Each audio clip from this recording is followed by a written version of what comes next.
The morning of September 11th, 2001, began with thousands of people rushing into history, unaware that one woman had already vanished without a sound. While New York City awakened to another ordinary day, a life had quietly erased itself from existence. There were no screams, no witnesses, no signs of struggle, just an empty space where a person should have been, hidden within the vast heartbeat of Manhattan.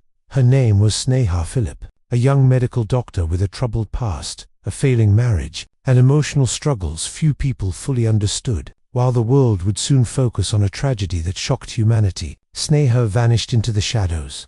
Was she the victim of an unknown crime? Or did she walk away searching for escape? Or was she lost in the chaos of September 11th? More than 20 years later, her disappearance remains an unsolved mystery buried beneath America's darkest day. New York in early September of 2001 was overflowing with movement and sound. Cars crowded the avenues, subway stations echoed with footsteps, and office towers glowed with late summer sunlight. It was a city that never seemed to pause, a place where millions of lives crossed paths without ever noticing one another. Beneath this busy surface, everyday routines created a sense of safety and predictability. People trusted that tomorrow would look much like today. No one imagined that history was about to fracture the world in a matter of hours, or that a young woman would disappear just before everything changed. Sneha Philip was 30 years old when she vanished. She was a medical doctor, educated, driven, and once full of promise. Her parents had immigrated from India, bringing with them strong values centered on success, discipline, and family honor. From a young age, Sneha was expected to achieve greatness. Academic excellence was not simply encouraged, it was required. She met those expectations by excelling in school and eventually earning her medical degree, becoming the pride of her family and community. To those who knew her casually, Sneha appeared confident and accomplished. She lived in Manhattan, worked in hospitals, and had built what seemed like a successful adult life. But beneath that image, pressure was quietly crushing her. Her medical career had begun to stumble. Reports later revealed that Sneha had faced disciplinary action at her workplace. There were concerns about conflicts with co-workers and questions about her professionalism. Some incidents involved alcohol use, while others suggested emotional instability. For someone raised to believe that success defined worth, these setbacks were devastating. Each warning from supervisors chipped away at her identity as a capable doctor. The fear of failure began to replace the confidence she once carried. At home, Sneha's marriage offered little comfort. She was married to Ron Lieberman, also a doctor. On the surface, they seemed like a perfect professional couple, navigating life in New York City together. In reality, their relationship was filled with tension. Friends later described frequent arguments and growing emotional distance. Trust between them had weakened, and both partners often sought space rather than connection. The apartment they shared became less of a home, and more of a place where unresolved conflict lingered. Silence often replaced communication. Resentment replaced affection. Sneha increasingly felt alone, even while living with someone. As the stress of her career and marriage intensified, Sneha began searching for escape. She spent more time outside the apartment, often visiting bars and social spots around Manhattan. Some friends noticed a shift in her behavior. Sneha seemed restless, drawn toward nightlife where she could temporarily forget her responsibilities and disappointments. These environments offered distraction, but not healing. Her family, however, tried to protect her image. They rarely spoke publicly about her struggles. Instead, they emphasized her achievements and downplayed signs of trouble. In many traditional households, personal difficulties are kept private to preserve dignity. Yet behind closed doors, concerns were growing. Sneha was drinking more often. Her moods fluctuated. She appeared emotionally exhausted and increasingly disconnected from the future she once envisioned.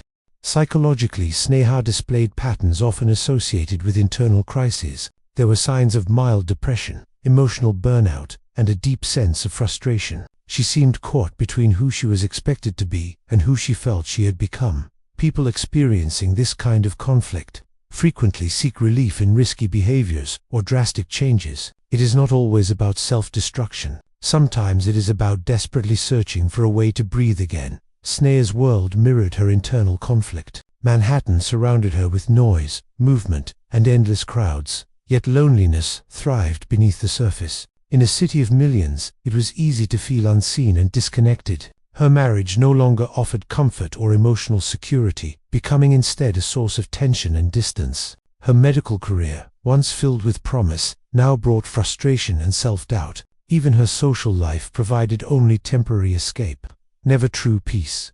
Within the small apartment where she lived, tensions remained unresolved. Outside in the city streets, temptation and escape waited at every corner. Sneha existed in a fragile balance between responsibility and rebellion. The contrast between her outward success and inner turmoil created a growing emotional gap. To others, she looked like a young professional navigating adulthood. Inside, she felt like someone losing control of her life. Many psychologists observe that when people feel crushed by expectations and defeated by repeated setbacks, the mind often searches for an escape.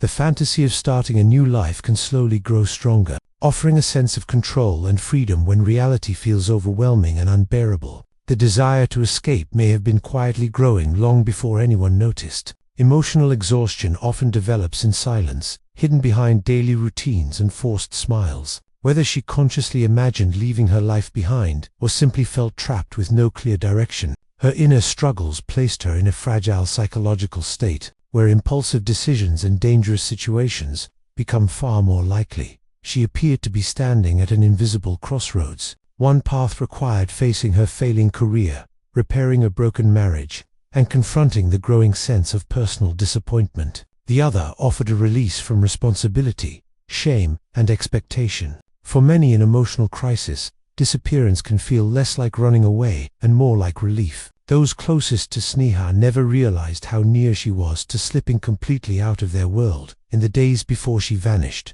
nothing outwardly dramatic seemed to change. She continued shopping, speaking with family members, and moving through the city as she always had. But beneath that normal surface, the pressure of unfulfilled dreams and emotional isolation continued to build. Sneha Philip was not just a missing person on a poster. She was a woman struggling inside a massive city that offered both hope and countless ways to vanish. And soon, she would do exactly that.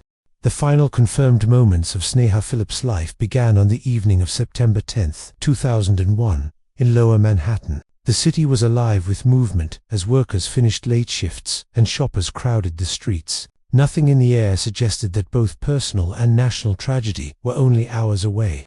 Sneha was seen entering Century 21, a popular department store located just across from the World Trade Center complex. The store was busy, filled with customers browsing racks of discounted clothing. Surveillance cameras quietly recorded her arrival, capturing what would later become the last verified images of her. Employees later recalled Sneha moving calmly through the store. She appeared relaxed, showing no visible anxiety or urgency. She took her time browsing different sections, behaving like someone enjoying a normal evening rather than someone preparing for something final or dramatic.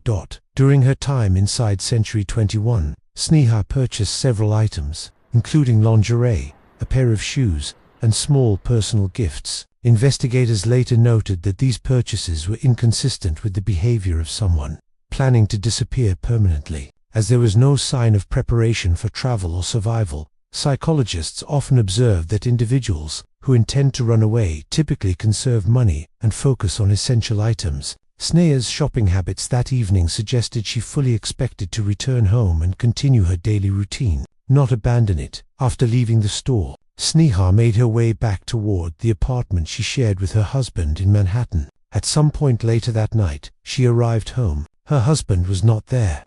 As the couple had been arguing and were temporarily staying apart, the apartment showed no signs of disturbance. There was no evidence of forced entry, no struggle, and nothing appeared out of place. It looked like an ordinary evening had simply paused in the middle of daily life. Yet later that same night, Sneha left the apartment again. The exact time remains unknown. No neighbors reported seeing her exit the building, and no security cameras captured her departure. It was as if she slipped quietly back into the city. What makes this moment especially unsettling is what Sneha left behind. She did not take her passport, her personal documents, or extra clothing. There was no large sum of money missing. Everything pointed to a short outing rather than a permanent departure. For several hours, Sneha's movements remained completely unaccounted for. Somewhere in the vast streets of Manhattan, she was walking, possibly meeting someone, or simply wandering alone in the late-night quiet by the early morning hours of September 11th.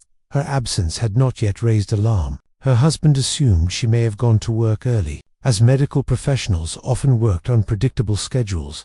As the morning unfolded, the first reports of a plane striking the World Trade Center began spreading across television screens and radios. Confusion quickly turned into fear as a second plane hit the other tower. Sirens filled the streets and smoke darkened the sky as early morning on September 11th turned into chaos. New York City struggled to comprehend the scale of the disaster unfolding around the World Trade Center. In the midst of this panic, Ron Lieberman tried again and again to reach his missing wife, Sneha, by phone. But every call went unanswered. No one knew where she was, and fear began to seep into every unanswered ring.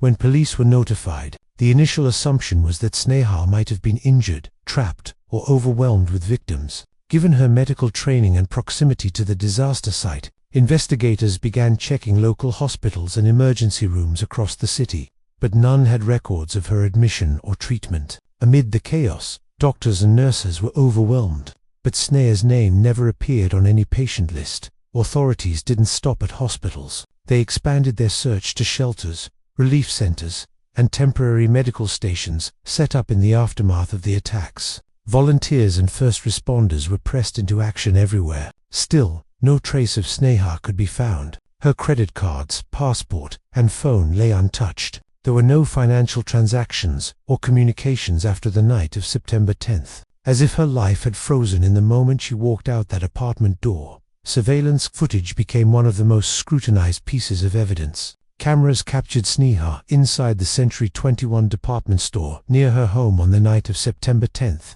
where she spent about $550 on clothes, linens, and shoes. That remains the last confirmed recording of her movements. Investigators also reviewed footage from around her apartment building early on the morning of September 11th, showing a woman who appeared like Sneha leaving the lobby, but no official confirmation was ever made due to quality and angle limitations. As officials struggled to piece together her final hours, witnesses began offering fragmented memories of sightings near the World Trade Center during the attacks. Some claimed they saw a woman who resembled Sneha amid the crowds.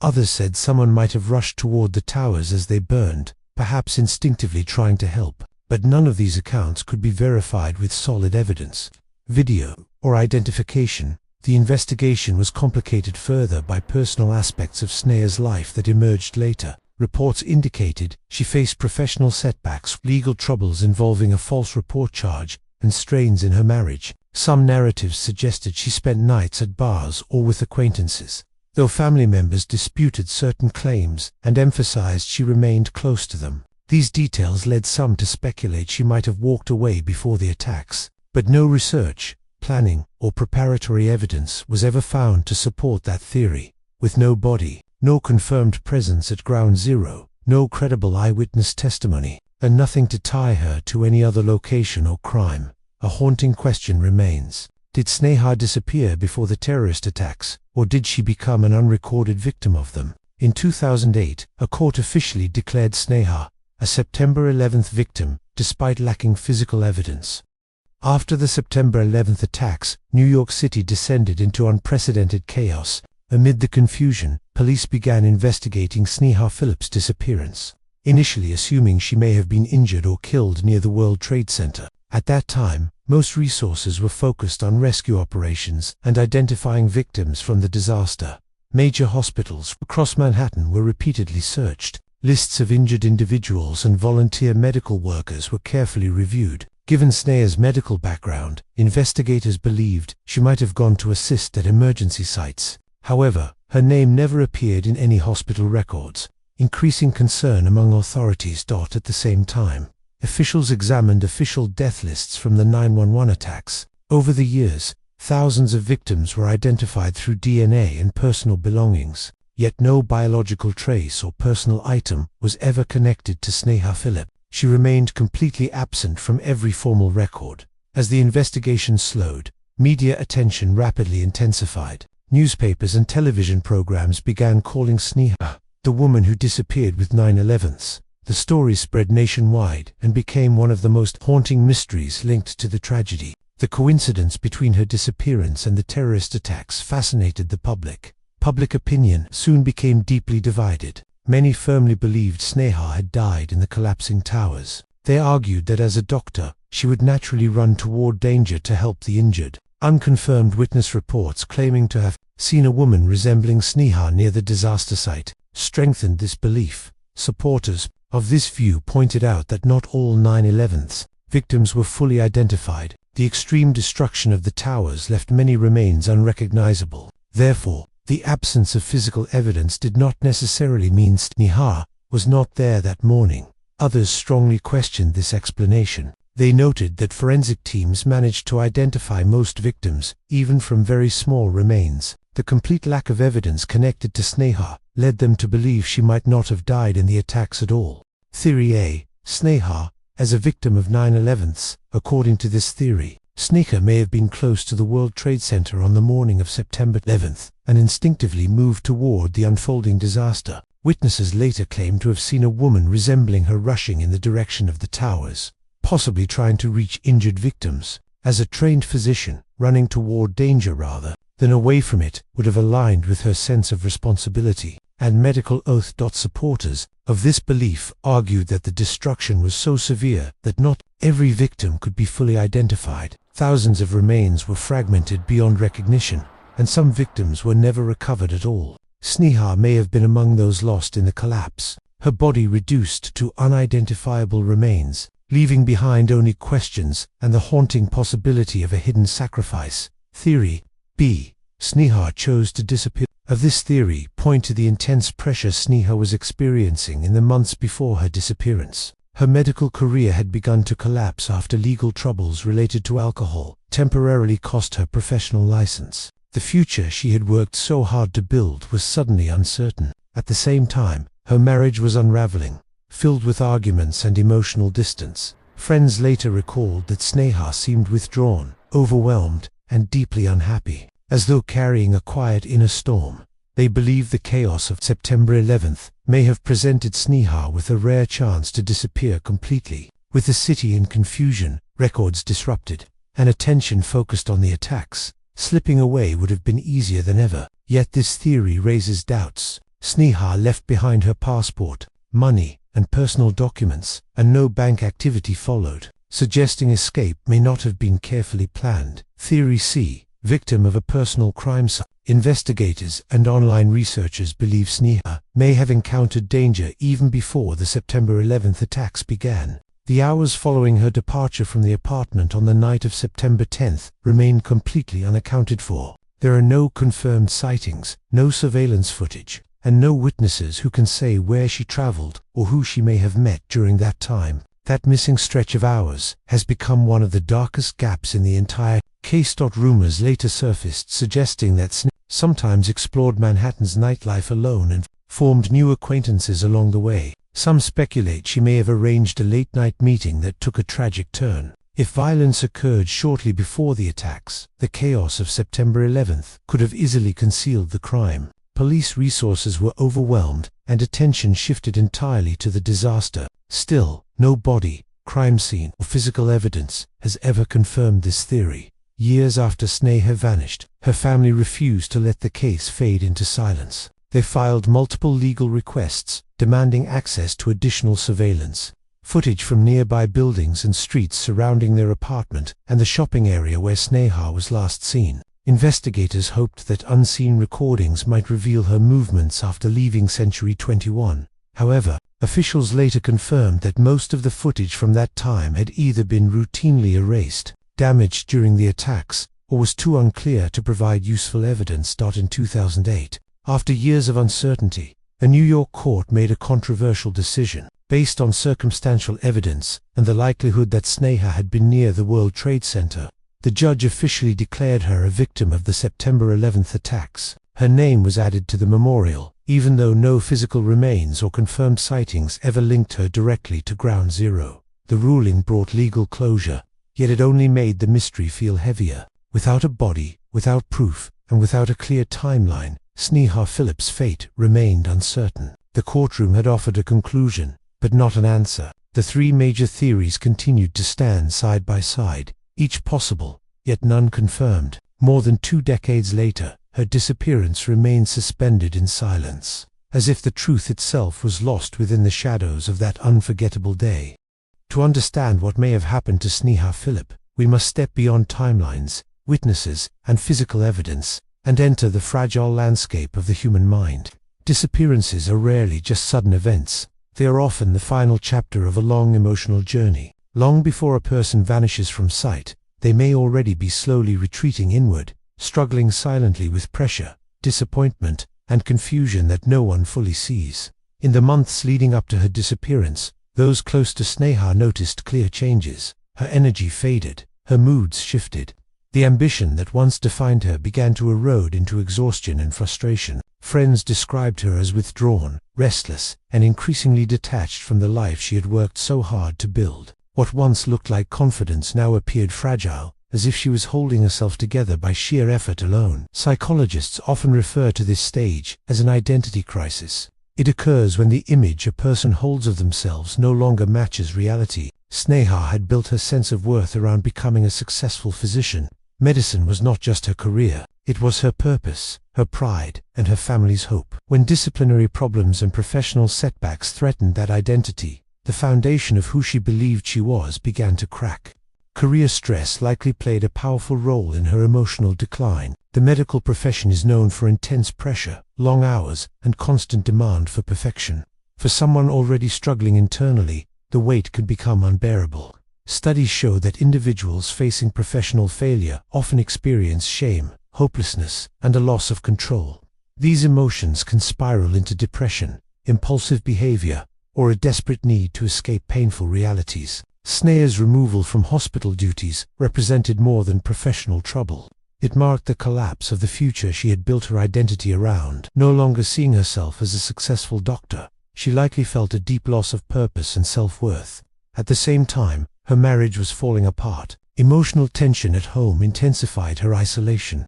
Friends noticed she spent more time alone, exploring nightlife and forming brief connections, behavior often linked to escapism during overwhelming psychological stress. Escapism offers temporary relief. Late nights, bars, and new faces can create brief feelings of freedom and distraction. For a moment, pain fades into the background, but these environments can also increase risk. People who are emotionally vulnerable may trust strangers more easily, ignore danger signs, and make impulsive choices. What begins as a search for relief can unknowingly lead someone into unsafe situations. Another concerning pattern is avoidance behavior. Instead of confronting problems, some individuals unconsciously run from them. This does not always mean physically disappearing. It can involve emotional withdrawal, reckless actions, or abandoning responsibilities. In extreme cases, it can involve attempting to start life over completely. Psychologists refer to this as the flight response, the mind's instinct to escape when reality feels unbearable. This emotional vulnerability creates a tragic overlap between self-escape and victimization. Someone searching for freedom may also unknowingly place themselves in harm's way. Sneha's psychological state positioned her in both possibilities. She may have been longing to break free from pressure, or she may have walked into danger while emotionally exhausted. Or perhaps both forces were at work at the same time. To deepen this understanding, philosophy and religion offer insight into human suffering. In Buddhist thought, suffering arises from attachment. Attachment to success, social roles, and expectations creates pain when those things collapse. Sneha had attached her identity to being a respected doctor, a successful daughter, and a stable wife. As these attachments weakened, inner suffering naturally intensified, pushing her toward escape rather than healing. Christian philosophy often describes such moments as periods of spiritual darkness. When individuals lose direction and meaning, they may drift into destructive patterns. This wandering is not always physical, but emotional. Sneha's late-night movements, isolation, and restlessness mirror this idea of inner wandering during times of deep confusion and despair. Confucian philosophy emphasizes family, honor, and social responsibility. In many traditional cultures, personal success reflects the family's pride. Failure can feel like disgrace. Sneha likely carried not only her own disappointment, but the weight of perceived family expectations. Such pressure often leads individuals to internalize pain rather than express it, turning silence into survival and isolation into coping. When we return to the investigation with this psychological lens, her social world becomes critical. Who was she spending time with? Who did she trust during her lowest moments? Some acquaintances from nightlife settings were never fully interviewed. Certain connections remain unclear. In many disappearance cases, answers lie within overlooked social circles, people who exist on the edges of someone's life. A new friend, a brief romantic connection, or a casual acquaintance may hold crucial information. That person could have been the last to see Sneha, the last to hear her struggles, or someone who took advantage of her vulnerability. Unfortunately, the chaos of September 11th diverted attention from these leads.